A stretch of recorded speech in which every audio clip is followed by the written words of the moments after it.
Naman awards పేరిట అవార్డుల్ని అందించింది BCCI. భారత మాజీ allrounder coach Ravi Shastri, colonel CK Naidu జీవితకాల సాఫల్య పురస్కారాన్ని అందుకున్నారు.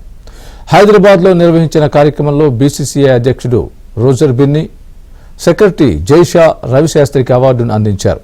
భారత క్రికెట్కు ఆయన అందించిన సేవల్ని గుర్తు చేసుకున్నారు. 1981 నుంచి 1992 మధ్య 80 టెస్టులు, 150 వన్డేలు ఆడిన శాస్త్రి కెరీర్లో ఎన్నో రికార్డులు నెలకొల్పారు. రిటైర్మెంట్ తర్వాత వ్యాఖ్యాతగా మారిన ఆయన 2014 నుంచి 2016 వరకు ఇండియా క్రికెట్ జట్టుకు డైరెక్టర్గా ఉన్నారు. ఆయనతో పాటు ఫరూక్ ఇంజనీర్ కూడా ఈ అవార్డు అందుకున్నారు. పౌలి ఉమ్రిగర్ ఉత్తమ క్రికెటర్గా శుభ్మన్ గిల్ నిలవగా, బుమ్రా, రవిచంద్రన్ అశ్విన్, మహమ్మద్ షమీ సైతం అవార్డుల్ని గెలుచుకున్నారు.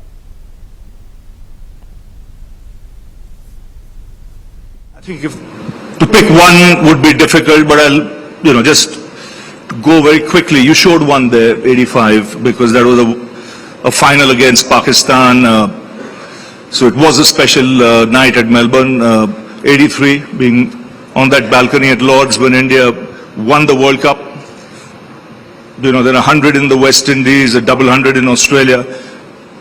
But commentary during the World Cup final, when MS hit that ball for 6, and of course in 2007 when they won the T20 World Cup, 2 back-to-back wins in Australia.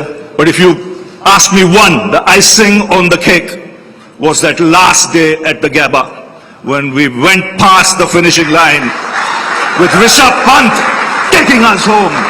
Has to be the icing on the cake.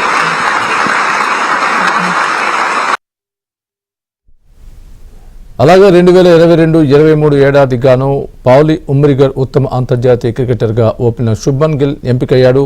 అంతకుముందు ఉత్తమ క్రికెటర్లుగా షమీ, అశ్విన్, బుమ్రాకు ఈ award దక్కింది. మహిళల్లో ఉత్తమ క్రికెటర్లుగా దీప్తి శర్మ, స్మృతి మంతానా ఎంపికయ్యారు. తెలుగమ్మాయి సబ్బినేని మేఘన 2021 గాను ఉత్తమ అరంగేట్రం అవార్డుకు ఎంపికైంది.